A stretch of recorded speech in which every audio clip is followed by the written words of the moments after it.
Bom dia. Então, agora eu tenho a tarefa de pregar. Depois desse momento tão bom. Mas eu estou alegre por essa tarefa estar em minhas mãos hoje. Porque eu acredito que o Senhor tem falado algo ao meu coração que tem sido muito pastoral. E eu quero compartilhar isso com vocês. Nesse tempo que a gente está vivendo, que eu creio que está chegando ao fim, esse tempo de crise que está se encerrando, se tem algo que eu recebi no meu WhatsApp, foram palavras e passagens bíblicas no texto de 1 Coríntios. Por quê? Porque 1 Coríntios é uma igreja que estava em crise. Então a minha ideia, a minha vontade hoje pela manhã é seguir o exemplo de Paulo e afirmar vocês, e afirmar a igreja local. Quem gosta de palavra de afirmação aqui? Eu gosto. Quiser me elogiar, pode elogiar. Fica a dica aí, Paulinha. Quiser me elogiar, pode me elogiar, que eu gosto de palavras de afirmação. E o que eu vou fazer aqui hoje é exatamente isso. E como que é possível afirmar essa congregação? Como é possível afirmar vocês? É possível através de algo que inclusive é o título da palavra, que é com as lentes de Cristo. Que é o que Paulo faz. Então vamos lá. O Senhor tem falado ao meu coração através do início da carta de Paulo aos Coríntios. E eu não vou me atrever aqui em dizer que nós estamos iniciando uma série, mas talvez a gente pregue mais sobre a carta de Paulo à igreja em Corinto. E eu arrisco em dizer que esse início dessa primeira carta é a forma correta de olhar para uma igreja em meio a uma crise. E o que Paulo faz ali é ensinar, usar os óculos da redenção que há em Cristo, para a gente olhar para a situação não de forma positivista. E o que é de forma positivista? Ficarmos afirmando algo até que aquilo aconteça. Então, vocês são bons, até que eu possa ver bondade.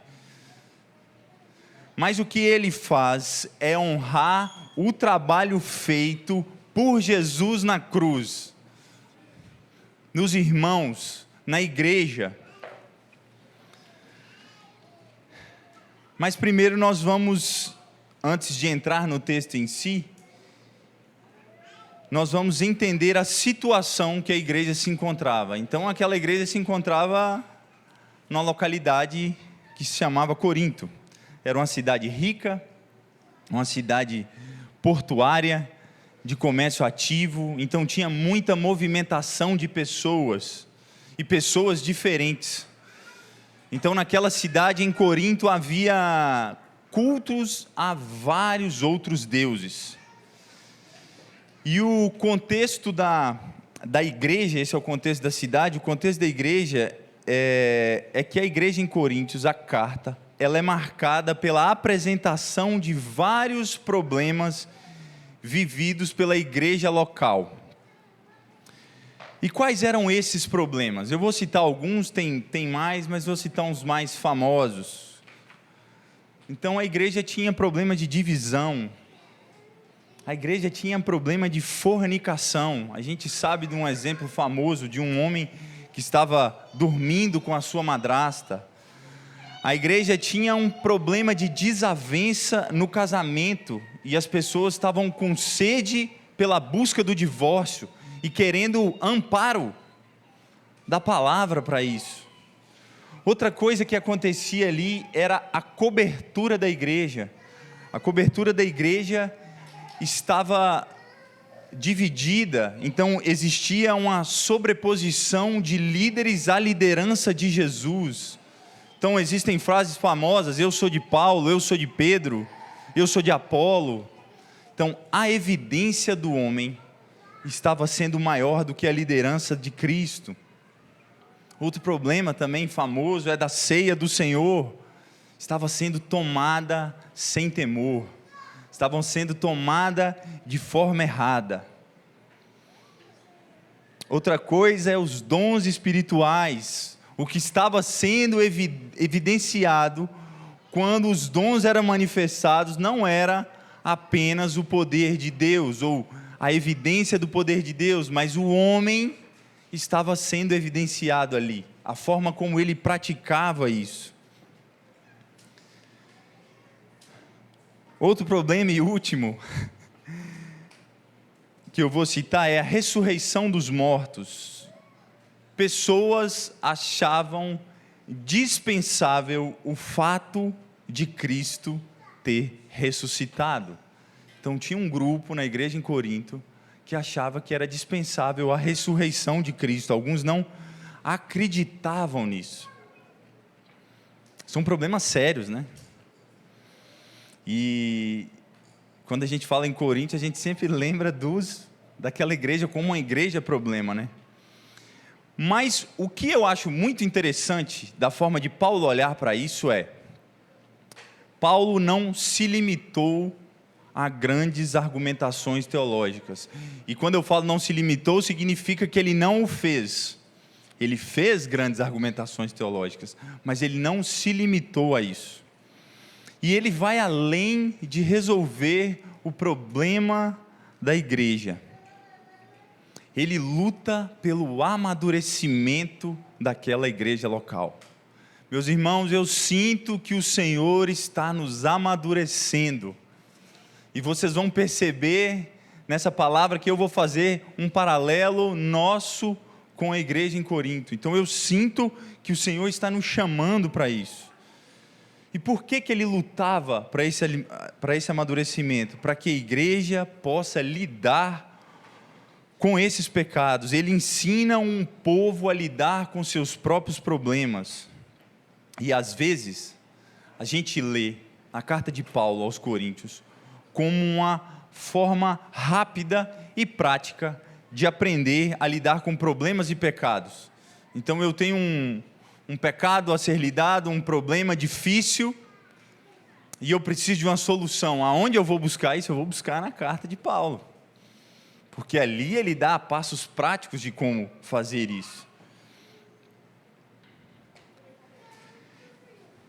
Mas a ideia dele é muito mais ensinar algo, é amadurecer, é levar a igreja à consciência do Evangelho, para que ela mesma possa tomar suas decisões de formas maduras, e não só a partir de um conselho conveniente ou de uma transferência de responsabilidade. E é isso que às vezes, como irmãos, a gente faz. A gente busca um conselho rápido, e esse conselho quer resolver um problema, e a gente também está transferindo a responsabilidade, porque se der errado, você fala, foi fulano que disse, eu apliquei, a culpa não é minha, então. Mas o que ele quer é que não só que você saiba, mas para que você faça isso com responsabilidade, e que você tenha autoridade na consciência do Evangelho, para lidar com problemas e pecados de forma madura. E como esse testemunho de Paulo nos encoraja a resolver essas coisas. E assim, essa introdução vai ser um pouco longa, eu nem li o texto ainda, mas a palavra é rápida. O plano de fundo da igreja problemática de Coríntios torna mais grandioso a exaltação de Cristo por meio da igreja. Eu fico admirado como Paulo afirma a igreja no início, tendo todo esse contexto de fundo. Nós vamos ler 1 Coríntios do 1 ao 9, e quando nós lermos, vocês deixam esse contexto de pecados que eu acabei de citar aqui, de problemas de plano de fundo, porque Paulo estava afirmando aquela igreja local, sabendo do que ali estava acontecendo. E ele estava lidando com uma igreja que abraçou a sabedoria daquele século. E ele não só fala, vocês estão errados, ele exalta a sabedoria da cruz. Então, como eu disse, interessante é que Paulo sabia do contexto da igreja ao escrever aquela carta. E nós só ficamos sabendo depois, é óbvio, que a gente precisa ler depois. Mas eu acho que quando a gente lê essas afirmações que nós vamos ler agora no início, quando a gente começa a ler os problemas, parece que a gente esquece daquilo que foi dito inicialmente. Então vamos lá, abra sua Bíblia em 1 Coríntios, nós vamos ler do 1 ao 9.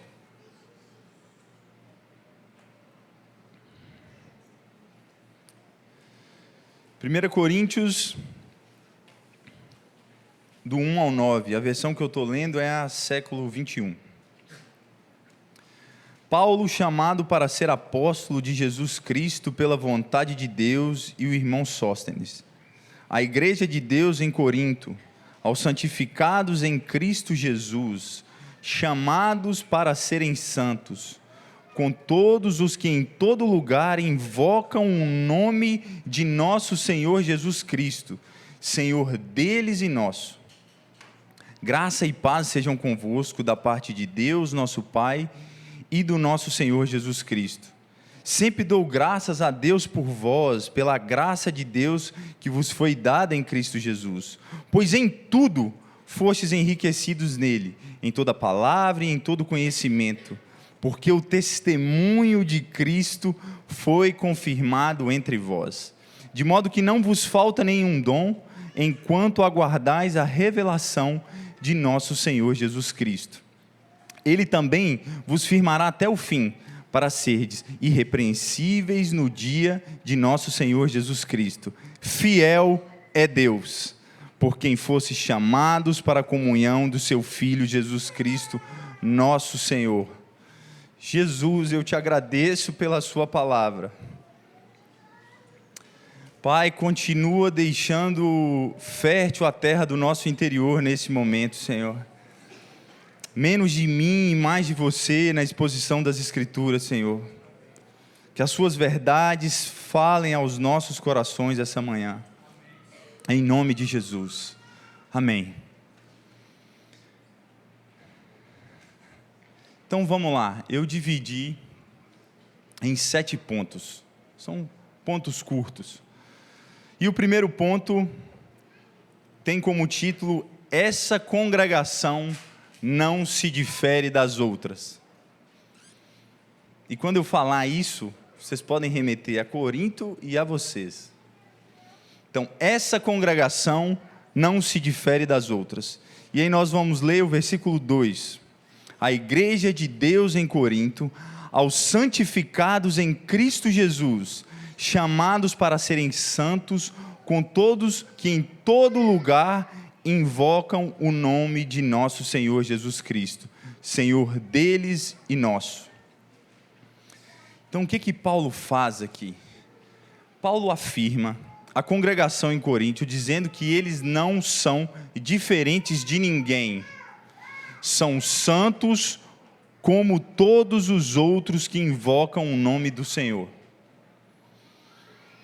Algo que essa crise fez conosco, e algo que ela particularmente fez comigo, mas num contexto geral, ela nos fez paralisar em algumas atividades. E isso foi necessário, porque foi um aprendizado para nós. A gente aqui errou por um tempo de querer resolver algumas coisas em movimento. A gente usava o termo trocar o pneu com o carro andando. E a gente viu que isso foi ruim. Então nós, dessa vez, decidimos, não por nós, mas pelo ímpeto do Espírito Santo, creio eu, parar. E isso foi necessário e bom. Porém, A paralisação das nossas atividades pode levar consigo a falta de consciência da nossa identidade. Como que isso acontece? Para mim, acontece o seguinte: eu sou uma pessoa que faço muitas coisas. E quando eu paro, a primeira crise que eu sofro é de identidade. Por quê? Porque eu tenho que me recordar que a minha identidade não está forjada no que eu faço, mas em quem eu sou. Então, por isso, a gente tem essa sombra que acompanha e que diz que a nossa identidade está alicerçada em atividades e movimentações. E quando nós paramos de fazer algo, consequentemente, somos levados a pensar e acreditar que não existe mais essa identidade sobre nós. Isso acontece comigo. Eu sofri um acidente de moto há uns meses atrás. Foi difícil não trabalhar, ficar em casa, de repouso. Repouso para mim é uma palavra que é praticamente um martírio para mim, me faz mal. Mas o que eu quero dizer aqui hoje para vocês é que essa congregação, ela é composta de santos que clamam o Senhor como todas as outras. Vocês não são diferentes de ninguém. Essa igreja local não é diferente de ninguém, nem para mais e nem para menos. Não deixe que essa paralisação que o próprio Senhor coordenou mine a identidade de santos e irrepreensíveis que vocês têm. Então, mais uma vez, são palavras de afirmação: vocês não se diferem de ninguém, como Paulo disse no versículo, santos que clamam o Senhor como todas as outras. Como todas as outras congregações que ele pastoreava, que ele cuidava. Amém? Amém. Então vamos para o segundo ponto, que tem como título: como nos manter na consciência da nossa identidade. E para isso nós vamos ler o versículo 4, que fala: sempre dou graças a Deus por vós, pela graça de Deus que vos foi dada em Cristo Jesus. Existe uma graça liberada da parte de Deus para nós, que deve nos manter firmes nesse lugar. E eu vou contar algo que acontece comigo nesse lugar de consciência da graça. Às vezes eu me pego falando, isso é uma frase clichê que eu acho que culturalmente a gente usa como brasileiro, é: Deus me dá graça para tal situação. Acho que a gente fala isso, né? Eu falo isso com frequência. E engraçado é que em vários momentos que eu falo isso, vem uma amorosa e profunda resposta, que eu acredito que é da parte do Senhor, que diz assim: não tem como. Não tem como eu te dar mais graça. Mas como assim? Sabe por que não tem como? Não existe graça, não existe mais graça possível a ser dada. Tudo que eu preciso já foi entregue em Jesus Cristo, nosso Senhor. Cristo é tudo que Deus pode mudar, que Deus pode nos dar, e Ele deu. Então, nesse momento, a minha oração, ela toma outro tom, que eu falo assim: Jesus, lembra da graça disponível em Cristo Jesus, porque o ato de eu pedir a lembrança significa que eu estou convicto que ela existe, e que não existe mais nada a mais, ou maior, ou grandioso que aquilo. Então eu peço: Senhor, me lembra, porque você já me deu. Me lembra, porque em Cristo Jesus eu já tenho isso disponível. E o anseio do meu coração, nesta manhã é que o Espírito Santo lembre a essa igreja, lembre a essa congregação, a realidade da graça sobre a vida de cada irmão, a realidade da graça sobre a vida de cada um de vocês. Espírito Santo lembra a cada um dos irmãos aqui hoje, os que estão e os que não estão, que a maior graça já foi nos dada e ela tem nome, é Jesus Cristo nosso Senhor.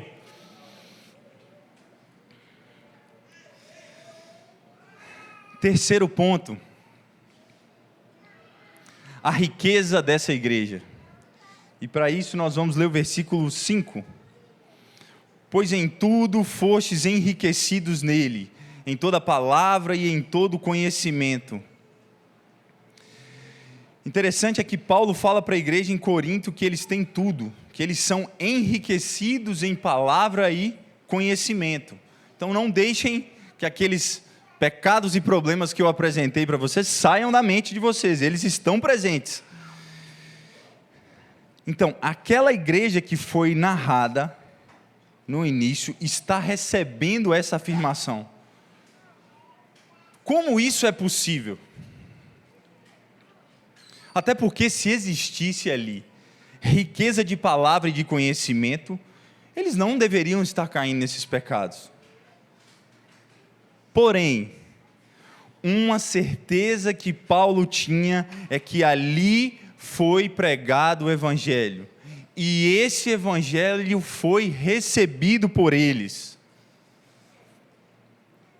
Trazendo o contexto, Paulo esteve presente naquele lugar. Alguns falam 1 ano e meio, 2 anos, e nesse tempo eu creio que ele não negociou manter essas riquezas e o conhecimento do Senhor exposto em suas pregações.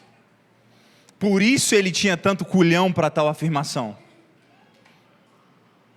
Então, mais uma vez, eu quero afirmar vocês, eu quero afirmar essa congregação. Essa igreja tem as riquezas do Senhor, na palavra, na oração, no partir do pão e na comunhão.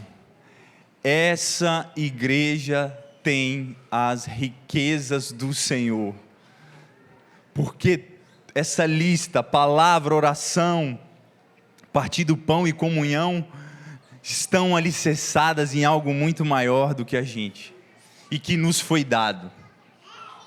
Amém?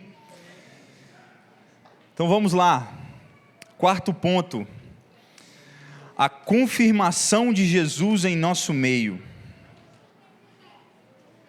O versículo 6 fala, porque o testemunho de Cristo foi confirmado entre vós. Mais uma vez Paulo é corajoso em dizer para uma igreja que é permeada de divisões, que o testemunho de Cristo ali estava confirmado. E mais uma vez a tarefa de Paulo é lembrar da confirmação de Cristo mediante ao seu grande amor e ao compromisso com a verdade do seu evangelho. Quando eu leio isso, eu imagino que Paulo poderia ter falado algo lá quando ele estava presente. Isso aqui sou eu, minha imaginação, falando para vocês essa manhã. Que era algo tipo assim, ei irmãos, eu vi quando Cristo foi pregado e aceito por vocês, como Senhor e Salvador. Houve uma conversão aqui, no modo de pensar e no modo de viver. Eu vi isso. Eu imagino Paulo falando isso para os irmãos lá. E essa afirmação dele, que eu imagino, só é possível mediante a fé que ele tinha em Jesus, como Senhor da plantação daquela igreja.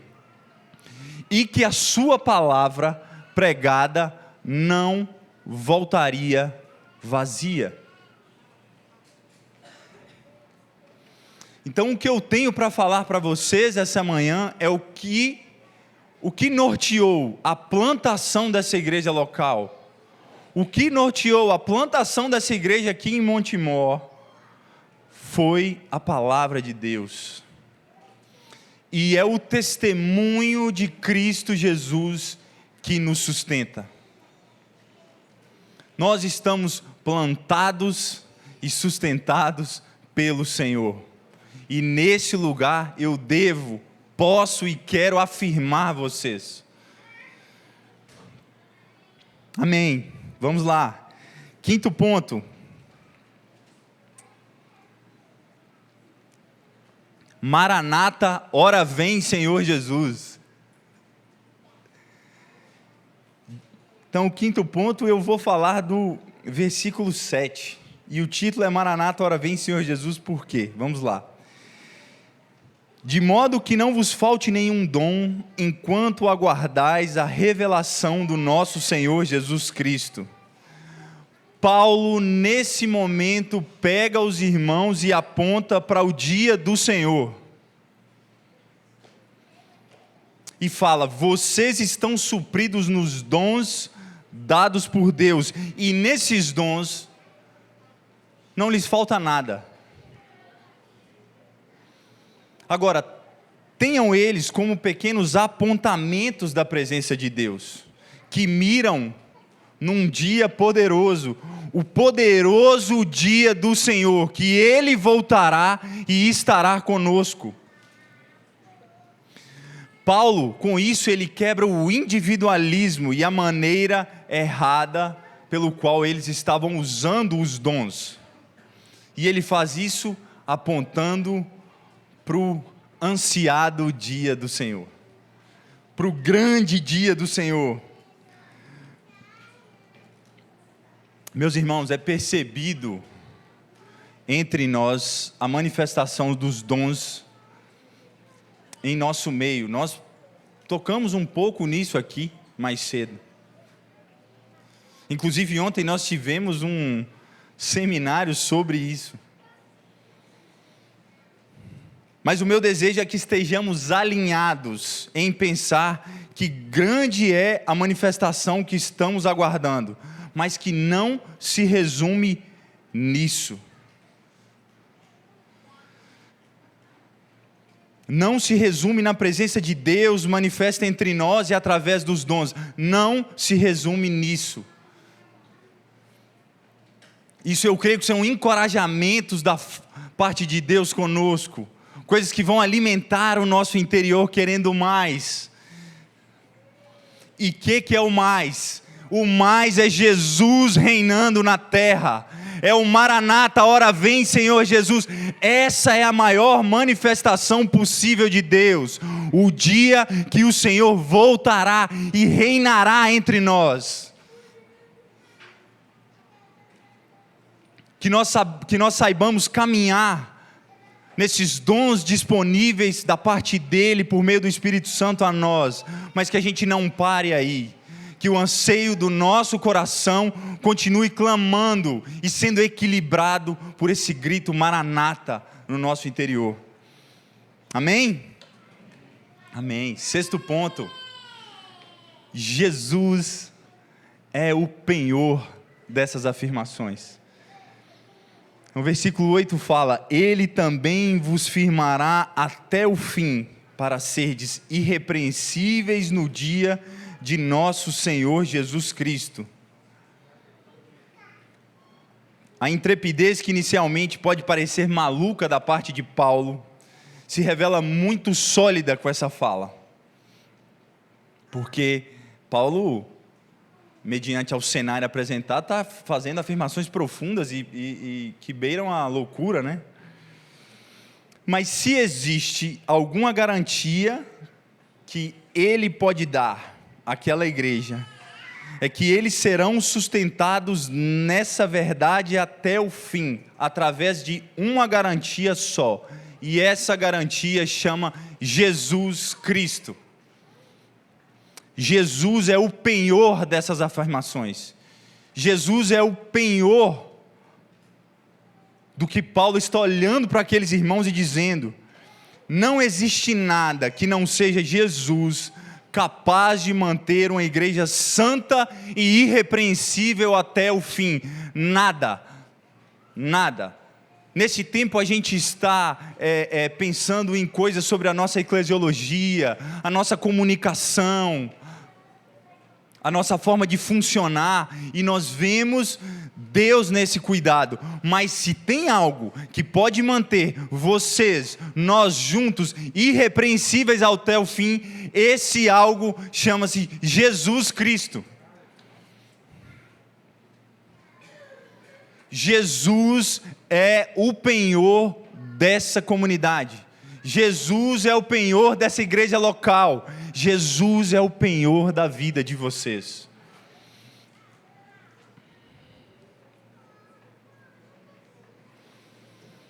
E para finalizar, cadê o Miller? Foi ali, está aqui já. É 6º ponto, né? Então, para finalizar, e não foi programado, são 7, né? 7º e último ponto: a nossa infidelidade.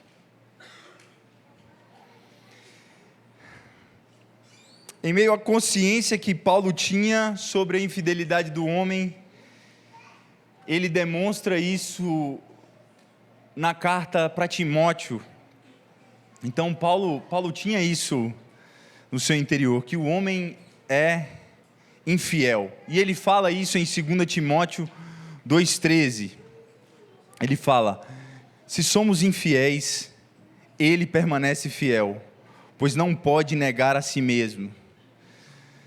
E ele termina essa introdução dessa carta aos Coríntios com algo de altíssimo valor e de garantias eternas.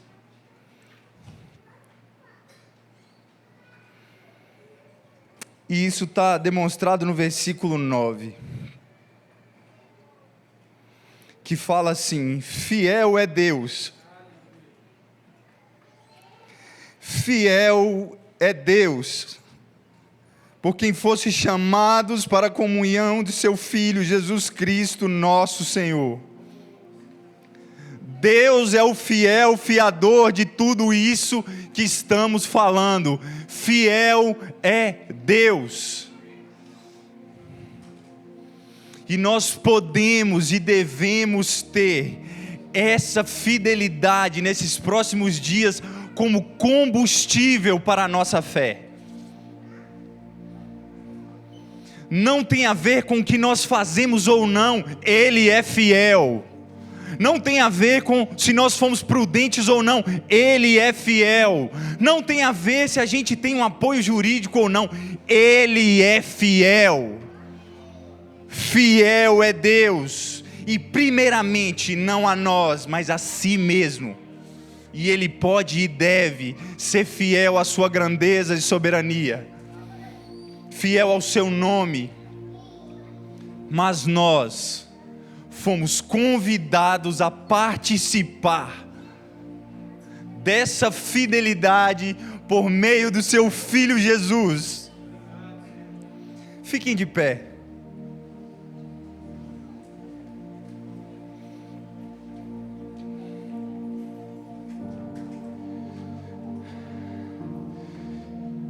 Jesus, Senhor, Espírito Santo, Deus, obrigado pela tua fidelidade, e obrigado por fazermos parte disso, Senhor, estarmos inseridos nesse local.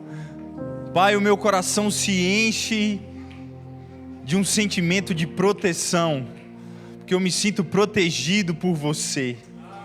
Você fiel a si mesmo, e essa igreja protegida por essa fidelidade, por esse zelo.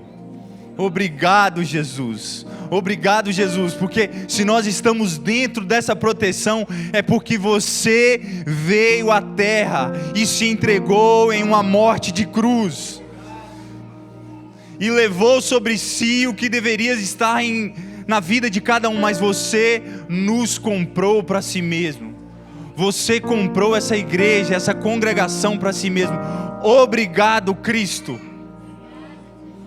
Espírito Santo, sopra no interior de cada irmão essa manhã. Que a fidelidade de Deus possa aquecer os nossos corações com fé, com convicção, que em mesmo a nossa inabilidade, o nosso cansaço, a nossa falta de destreza para as coisas, a sua fidelidade está ali, nos guardando e cuidando de cada um. Esse é o meu pedido essa manhã, em nome de Jesus. Amém.